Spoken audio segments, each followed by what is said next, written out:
We are in the middle of chapter 7, and we spent last week discussing the first of two paths that a person could do or should do to come to the true and straight process of teshuvah.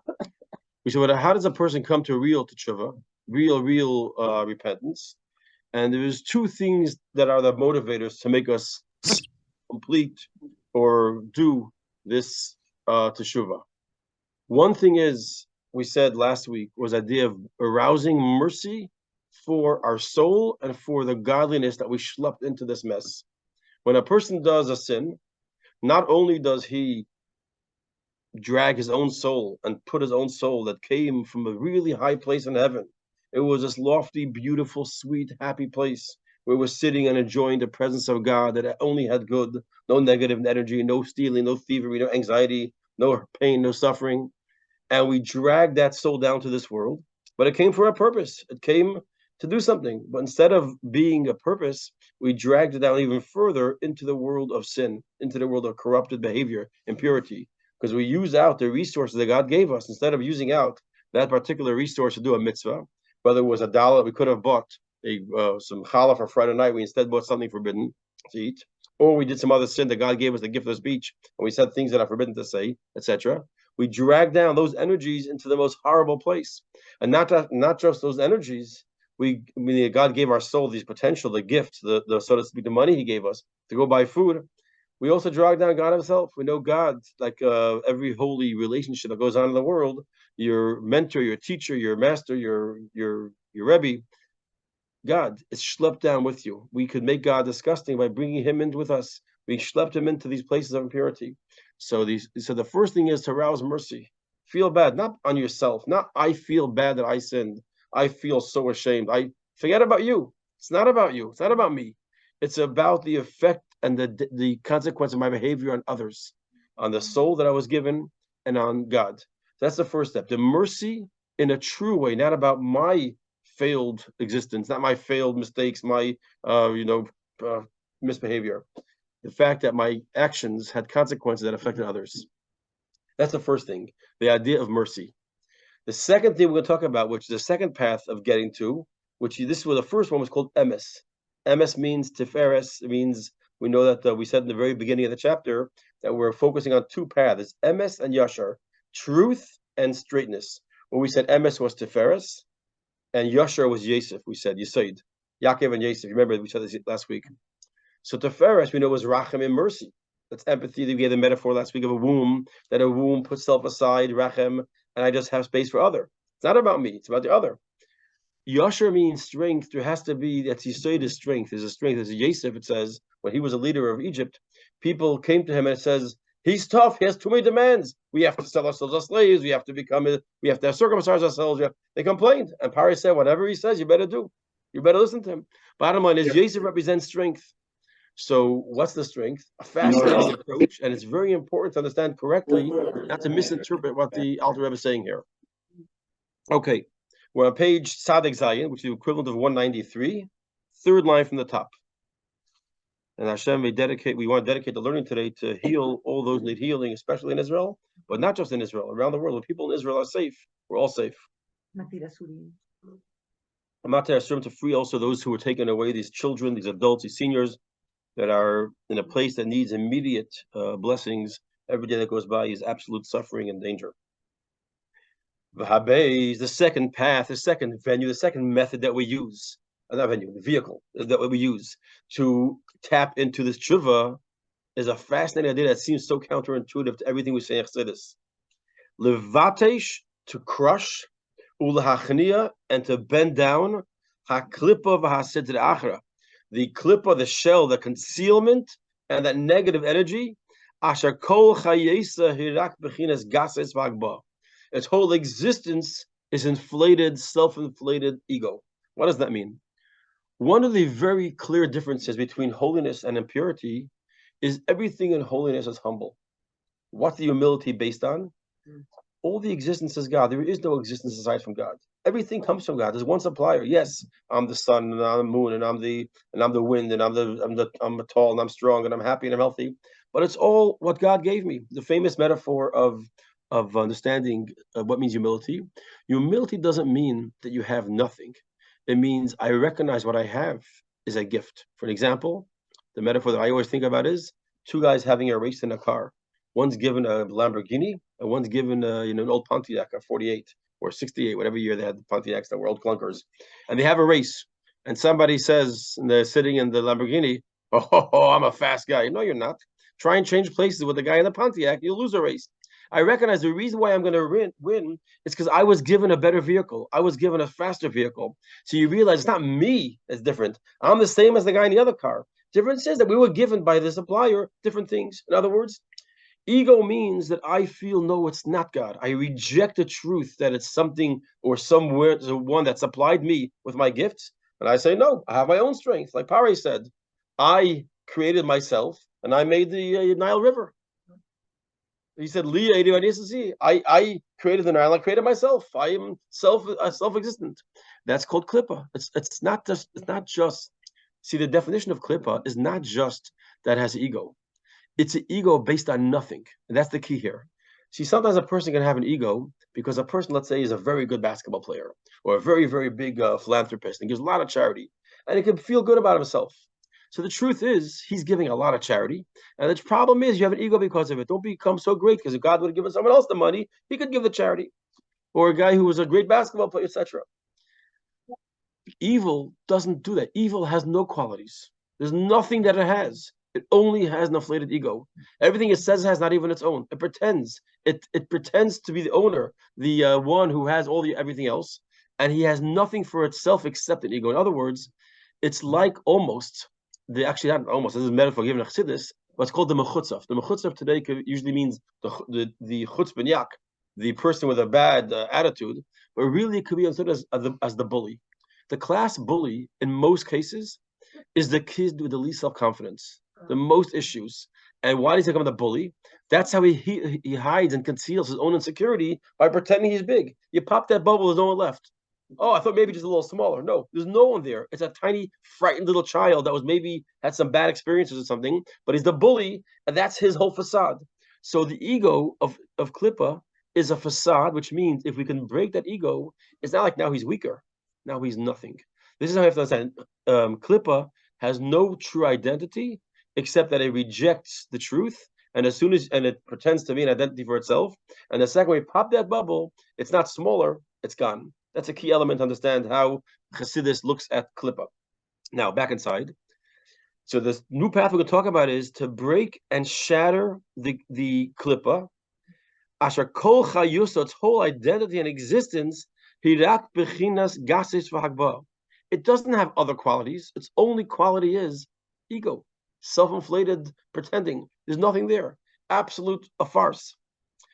And by the way, the Rebbe said this many times in Sichos about the enemies of the Jewish people, those who try to harm us. The only strength they have is when we acquire or apply to them and say, oh, they're strong. The truth is they have no real strength except that which is applied to them. If we would just stand strong, now I can't explain events in the world, but I'm saying that approach to realize klippa has no truth. The previous Rebbe, when he was arrested and he was taken into the prison, and he basically describes in his diary the thoughts that were going through his mind. He said, I kept reminding myself that they're all nothing. They don't exist. They have no true identity. All the klippa. And he said, that's how I survived. That's how he actually was released and let out, because he never allowed himself to give them any credence, any existence. They were just a false. They were just a loud noise, nothing there. But what does it mean in our case here? A person has to break that klippa, and we'll see in a minute how you do that. Like it says, if the klippa raises itself like an eagle, we'll put it back down. In other words, the whole identity of evil is just a facade. It's just a pretend, and it could, and of course, as we explain otherwise or elsewhere, that it does feed off our energies. It does happen to siphon off energies from us that we allow it to take, etc. Ad afar mamish. So how do we destroy klippa? Bring it down all the way to the earth. Pull it all the way down to the ground. Not that you let it have some identity. Crush it completely to the ground. Make it there's no existence left. Zui misasa betula. That is how we destroy klippa. So he didn't say yet what that means. He just said what has to be done. What has to be done is destroying klippa completely. How do we do that? First, he's going to say how we do it. Then he's going to explain how doing that does it. For example, he's going to say, first of all, you have a headache, take a Tylenol. And then he's going to say how the Tylenol does it, because Tylenol has certain things that has this effect. So he's going to break it down to 2 steps. What we should do and how what we do works. So the first thing is, what has to be done is get rid of the headache, meaning get rid of the klippa by breaking it down. How do we break it down? Now we'll say, V'hainu, and that is ayadei leiv nishbar, through a broken heart, v'nidka, and a crushed heart, liyes nivze be'enov v'nimas v'chulu, to become a disgusting thing in your eyes. And this is a very critical thing to understand here. It's what? In your eyes, your own eyes, yeah. And your own means the eyes of the person. What does that mean? Beinah here means the eyes of the person. We're talking about the Beinah here. This whole book is talking about the Beinah. What does it mean? We had in chapter 29 this whole discussion in the earliest part of the first part of Tanya about this whole idea of thinking you're nothing, breaking yourself down. And we said once that the Alter Rebbe says, that the Rebbe says that these days we don't dwell too much on this chapter. Chapter 29 discusses that you should, if you have a problem with a klippa, you should break yourself and shatter yourself. And he gives a whole metaphor from the Zohar. It says, if you have a log that can't catch fire, break it and splinter it into small pieces and it catches fire. That means break yourself, shatter yourself. Now, this is seemingly not a Jewish idea. What do you mean break yourself? We know that the whole idea of breaking yourself doesn't exist today in Chassidus. People in the olden days used to pain themselves, hurt themselves, sit on piles of ants, let themselves be bitten by ants. Crazy things they did. I don't want to say crazy. Extreme things they did. They weren't crazy. They were the behavior back then. Today it would be crazy if someone did it. Extreme behaviors. We don't do this. What does it mean to break yourself? So the first thing to realize is you're not breaking yourself. You're breaking the shell around yourself. What does that mean? The Beinani operates on a level where your natural default subconscious, and therefore your conscious self, is selfish and unhealthy. What does that mean? A natural behavior of me is to give into temptation. If I have a little bit of character, if I'm an adult, if I'm mature, I don't give in temptation. For an example, your natural thing is, I want that. Your mature self, your responsible self says, no, I can't have it. So what's your default subconscious thing? I want to say this words of Lashon Hara. Oh, but I'm not. That's wrong. I want to look where I'm not going to. I want to eat, I'm not going to. So your natural default place is to fall into that trap. Why? Because by the Beinani, as we said in the beginning of Tanya, every Jew functions on 2 levels. You're inside and you're outside. Inside meaning, what is your impulse? And your outside is your thought, speech, and action. What am I actually doing? I have impulses all day long. Eat another piece of chicken. I want a piece of chocolate. I want to say this. I want to look there. I want to do that. But the impulses don't necessarily mean they're going to follow with thought, speech, or action. We said before, a way we can crush God, we said, how we, in the first example in this chapter, that we talk about mercy, the first path. We said a person have mercy and realize your flow of thoughts. HaMelech Asur B'Hitim. We explained that the flow of thoughts in your mind is what holds the king down. Even if you have thoughts that are inappropriate, I didn't do anything. I didn't do a sin. I was just thinking of sin. I was thinking about other people, that they're such failing. They never come to shul. Thought hurts God. Thought is effective. Thought is already expression. The natural impulse you have, that's fine. That's because you're a Beinani and your animal soul is vibrant and alive and excited and pumping and kicking. The difference is you let him in. The famous metaphor with one of the rabbis of Chabad, that someone knocks on the door doesn't mean you have to open it up. The guy could knock, so don't open it up. Not every phone call you have to answer. Not every ad that pops into your screen you have to click on. So he wants, so he popped up. So the nature that means within a person, the impulse or the subconscious, is what we're talking about here. That part of you that's the klippa. A person has, because we're physical people and we're living in a physical world and we have animal souls, we constantly have that klippa that's constantly knocking on our door. That's what has to be broken. It doesn't mean you. Don't break yourself.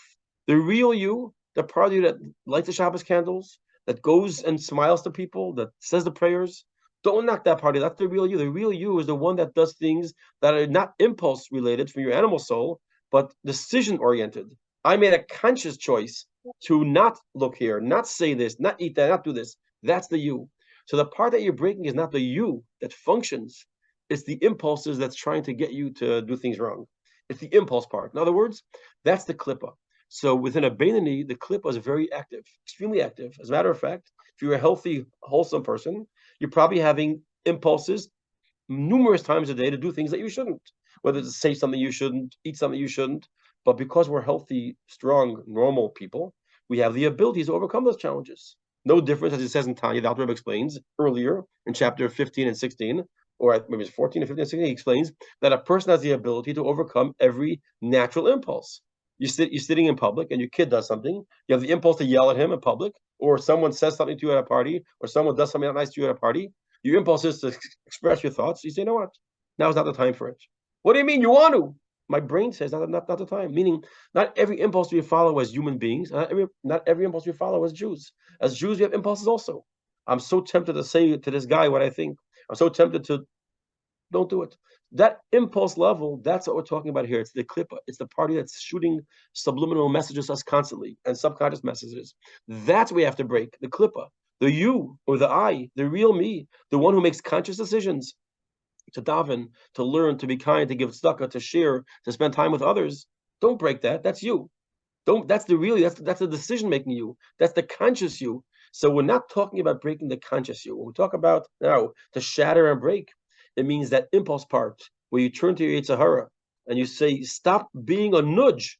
Stop knocking on my door. You're a pain in the neck. You're a nothing. You're a nobody. You're a failed individual." So who are you talking to? Not yourself. Not that you walk around now with a very low self-esteem. No, because of my strong self-esteem, I'm confident to tell my animal soul, leave me alone, bug off. In other words, it's not, God forbid, breaking self. It's breaking the shell of the klippa. So that's a very important nekuda. So back inside. With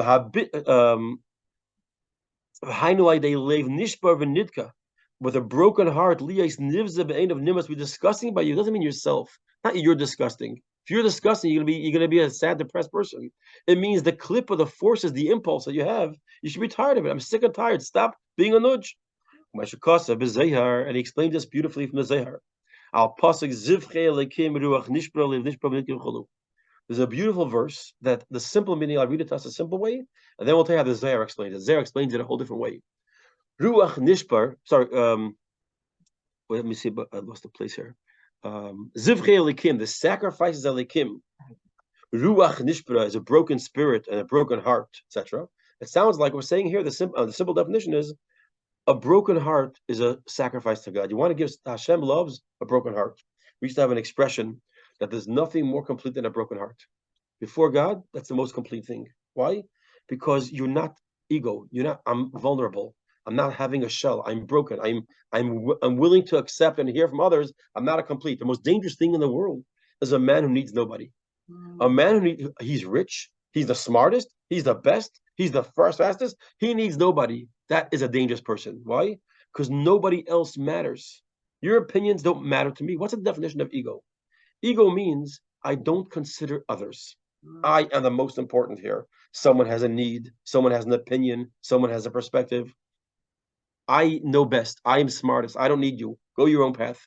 A broken heart, a humble person realizes, I learn from everybody. One of the beautiful lessons of Purim, why Hashem instituted this mitzvah of Shalach Manos. You think about it. Reading the Megillah makes sense. Read the Megillah. So it's a part of the Torah. Giving tzedakah to the poor makes sense. That's what we do. We give charity. Giving, having a meal. That's how we celebrate a holiday. Giving foods to everybody. Gifts. What? Some random guy, the guy who has more food than you, bring to his house. He like just what he's missing. You go to Yankel Goldberg, who has a beautiful house. He just needed your hamantash and your bottle of grape juice. Thank you. Just what I was missing in life. That's why do we do it? It's a reminder that everybody has what they give you. Be willing to take from every person.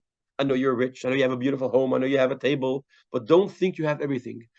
Purim teaches us, and this is the whole idea we received the Torah the second time, that every person can give us. Every person has. And that's, by the way, what happened according to what the Rebbe explains, the second luchos. Why did Moshe have to break the first luchos? It says the Jewish people, when they received the Torah, they had reached a stage of tremendous elevated status of holiness. They reached a stage of super holy, 49 days of elevating themselves level to level. They saw God at the splitting of the sea. They were eating manna from heaven. They were seeing God. They had one problem. They felt great. They were no longer humble. They lacked humility. That's what it says. They lacked humility, not in a bad way. It wasn't their fault. Listen, if somebody's the best at basketball, the best at singing, the best at davening, the best at giving charity, the best, the handsomest, the tallest, affects you. The Jewish people being affected. Moshe Rabbeinu said, how could you receive the full Torah when you become so full of yourself? There's no room for God. And he says he broke the luchos to create a shattered self within the Jew, and now they're able to receive the highest level of Torah. That's why the second luchos had even more. One of the reasons for the breaking of the luchos was to break the, I don't want to say ego in the Jews then, but it was a sense of self-value more than was necessary. And the truth is, a person has to always remain humble. And by the way, on a side note, the Rebbe said for Israel, to success, the Rebbe gave 3 key ingredients for Israel's success at war and defense. One of them is humility. Never become overconfident. Never think that, and this is the Rebbe says very important. You have to know the land is yours. You have to go strong, but you have to be humble. Humble doesn't mean I'm a wimp. Humble means I recognize I need God to do this. I can't say, God, I got this one. Please don't get in the way. It has to be, God, I need you now, badly. So this idea is a key element of holiness. Unholiness, impurity, God, just I don't want your help. Just please don't get in my way. That way. It's so back here. So you say like this: the zivche elikim, the regular definition of the pasuk is the sacrifice to God is a broken heart. What's a much deeper understanding? And here's how the Alter Rebbe explains it, and the Tanya and the Zohar, based on the Zohar. In general, as we'll see in the next few lines, every single sacrifice that we brought, it always says the name Havaya, Yud K Vav K. We know God has 2 names. We spoke about it in Shayach V'Amuna. Yud K Vav K, Havaya, God's name, Yud, Hey, Vav, and Hey, represents Chesed, kindness. Elikim represents strictness, Gvura. In order for Hashem to accept our sacrifice, we must come with God. God must be the mode of Chesed. Only why Chesed? Why is he accepting our sacrifice? Here I did a sin. What should happen to me now for my sin is divine, whatever, punishment. Nevertheless, I say, God, you know what? Here's a sweet little goat. Take the goat. It says when you bring the goat, you're supposed to think when it's being shechted, it should be me. When it's blood is squirted, it should be my blood. When it's being skinned, it should be me. It's all me. So how does it work? Okay, I need a pinch hitter here. I need someone to take my place. Instead of me being taken in, God says, it's my level of mercy. You come sincerely, I'll take a goat instead. I'll take a sheep. For a poor man, I'll take a bird. I'll take a cup of flour. I will take something in your place. You know why? Because you're approaching me from the place of mercy. And in mercy, I got you covered. How could you break through Elikim? How could you break through God's severity? That's how you get through every carbon. There's a different sacrifice. What's that? A broken heart. Why? A person has to ask themselves, what did I do? I created the evil. I mean, the evil was there, but I fed it. We said in the previous sections of this part of Tanya, what happens when a person sins? He gives resources and forces, and he drags down God's energy. Instead of feeding holiness, it feeds impurity. That means what created the impurity? My sins. Now let's read the verse differently. Zivche elikim, you want to bring a sacrifice to God. Elikim, in the strict, when God's in the mode of strictness. Ruach nishbara, first break the spirit that you created. We're talking here, Ruach says Zayar, we're not talking about your broken heart. The klippa, break the klippa. You created the klippa. You got to break the klippa. Ruach nishbara, break it. How? Leiv nishbar. But you want to break the klippa, first break your heart. When you have a broken heart, the klippa will break, and then even God, the state of Elikim, will consider as an offering. In other words, the path to repentance is undoing the damage. We did damage by creating a ruach tuma, a impure spirit. We have to break it. Ruach nishbar, we break that. How is that broken? Through a leiv nishbar. Let's see this inside. Every time you bring a sacrifice from an animal, is always brought. You always find, every pasuk says, always look at the chumash, always havaya. Bracious bar, elikim. But when it says every sacrifice, always says havaya, yud ke vav ke. Avol, kikol, carbon havaya, every carbon comes and it taps into havaya, which is rachamim. Aval Hashem elikim, but to the level of elikim, himidis hadin, that's strictness, that's gevura. Ein makriv and carbon behema. You can't bring a carbon of behema. What do you got to do? Don't bring me a sacrifice. Break what you created. You created evil. You gave the weapons to the enemy. Take it back. To destroy the enemy. Then come to me. He says, you have to go and break the evil that you created. You went and fed impurity. You went and fed the klippa. You fed the tumah. You allowed that, you took that energy that you had to go and do a certain behavior, and you used it to become a vehicle to feeding and providing life forces to klippa. Go fix it. That's what it means, ruach nishba. It doesn't mean break your heart. It means break the spirit, break the ruach hatumah. Then you say to yourself, how do I do that? That's the second half of the pasuk. So the first pasuk part says, "Zivche Elikim." You want to bring a sacrifice to Elikim. Ruach nishbar, break to ruach, break the spirit of truma. Now, how do you do that? By leiv nishbar. That's the next part of the pasuk. V'heyach nishbar ruach hasidrachra. How do you break the spirit of ruach hasidrachra? Kishalev nishbar v'nitka. By breaking have a broken heart. Now he says. Now it comes. Remember, I said you take the Tylenol. Now, how does the Tylenol work? So how do you break the heart? How does one do it? A guy comes today, I want to have a broken heart. It's not by feeling like a shmata. It's not thinking I'm a loser. It's not by, fasting 1,000 fasts. How do you do it?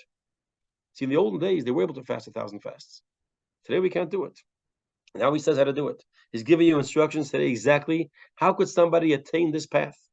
He says, in our days, only a little bit. He says,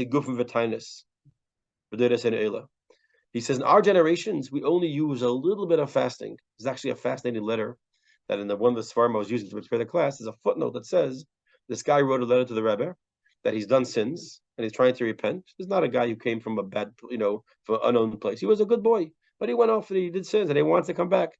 He says, I started fasting half-day fasts. The Rebbe says, no, half-day fasts are unacceptable. No fasting. It weakens you. It makes you tired. It makes you lethargic. It makes you It's like it says that, God forbid, if someone has a serious illness, they have to take certain medications that destroy the bacteria or the foreign object of their body. If a person's too weak, giving them bacteria, giving them that medicine might kill them. You can't handle it. He says you can't. Not everybody can take. Not these days. We can't take that medication.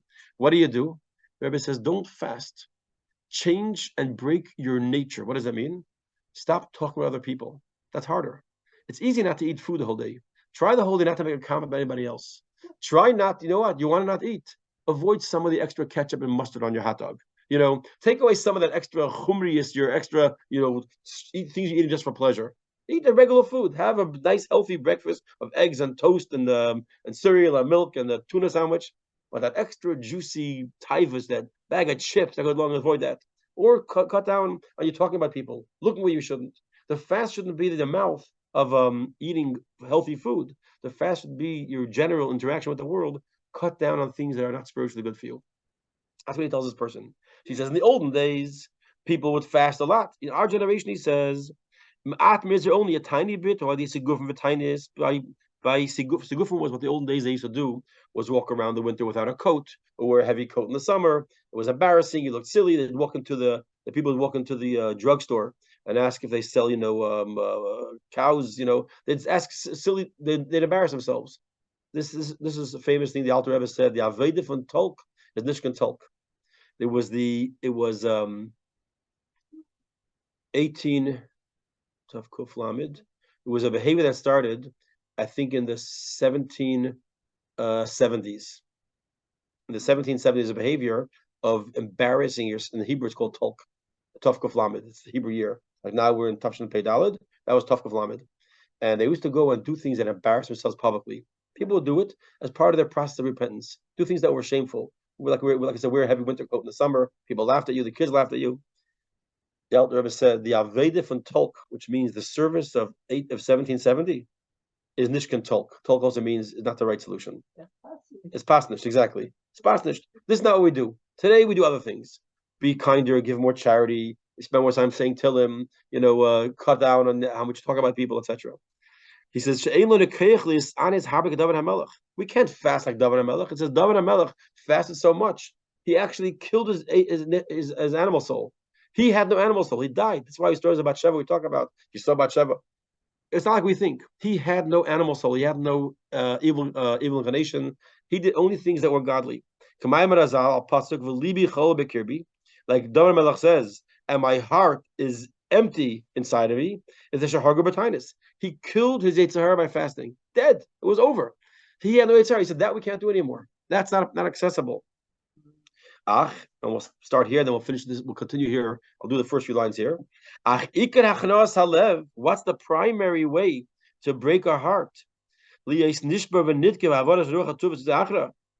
remove the evil power, the power that was given to impurity, and the negative forces that were inflated by our sins, to be masters of accounting. What is it, masters of accounting? A person should make a serious accounting of your behavior. Sit down and think about what I've done. That means sit down and make a serious accounting. And the first thing to focus on here is the word mare. Mare here means master. Why can't you just say, make an accounting? What does it mean, a master of accounting? So the Rebbe explains the difference between somebody who is a accountant and someone who owns the business and is doing the accounting. A guy who is an accountant, let's say he sees mistakes that were made that were nobody's fault, and could be excused. And listen, it was a complete accident. That was no one's fault. The person then says, you know what? Okay, listen, who are you going to blame? You can't. It's no one's fault. The guy's business doesn't care if someone's fault. The end of the day is, what do you mean? It doesn't matter if it's someone's fault. I lost $1,000.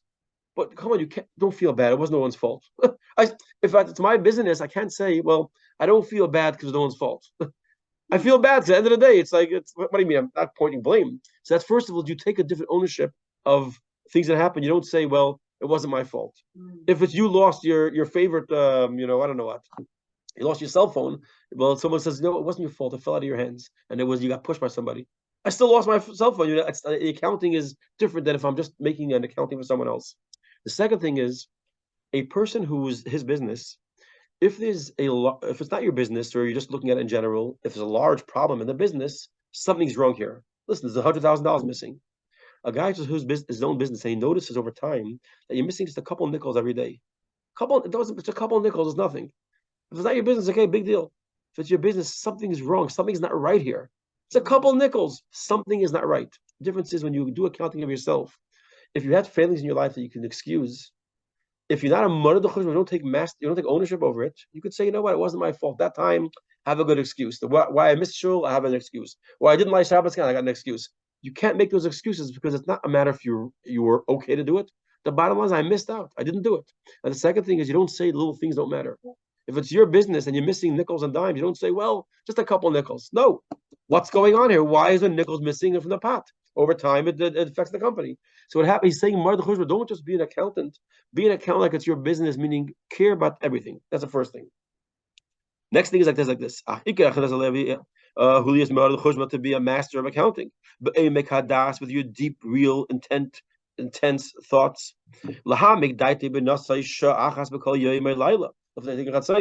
To take an hour every day or every night before taking chatzos and think deeply into it. Now, the word shah literally means an hour. We also had the word shah last week in the parsha. Last week we had where it says, Vayisha Elikim el Hevel. Hashem turned to Hevel. He didn't turn to Kayan. It says he turned. Shah means take a look inside you. It means to turn. A lot of times a person, when he makes an accounting, he's still looking at everyone else. Well, I'm better than that person. I'm better than that person. That person's worse. Shah means turn and look at yourself. Take a shah, turn yourself. Don't compare yourself. And it works both ways, by the way. It works in the way of saying, listen, I'm not doing that much. Don't compare to that guy. You have your own journey, and also don't excuse yourself if you're better than someone else. Meaning Shah means to turn. Vayisha means Hashem turned to Hevel to take his offering. Shah means Shah has turn to yourself properly one time. Just look at yourself deeply and clearly, only as yourself, not in the relationship with anybody else. And we know, by the way, that we said Tikkun Chatzos today doesn't mean Tikkun Chatzos only. It means saying the Shema. It means half an hour once a week. And so it's sometimes during davening. You find the time. But to go lisbeinen b'masha pa'al v'asa b'chatav b'chinas gol sashchina kanal, and think to yourself, what have I done? What am I doing to the Shechina? We said in the beginning of this chapter that when you do a sin, you drag down not just your soul, but God's essence too. Like the Rebbe said about the person going off the path. I told you the letter last week that the Rebbe said you're dragging the previous Rebbe with you in your path, in your journey, meaning you realize that I'm taking the Rebbe, I'm taking God with me, Rebbe, or taking God with me.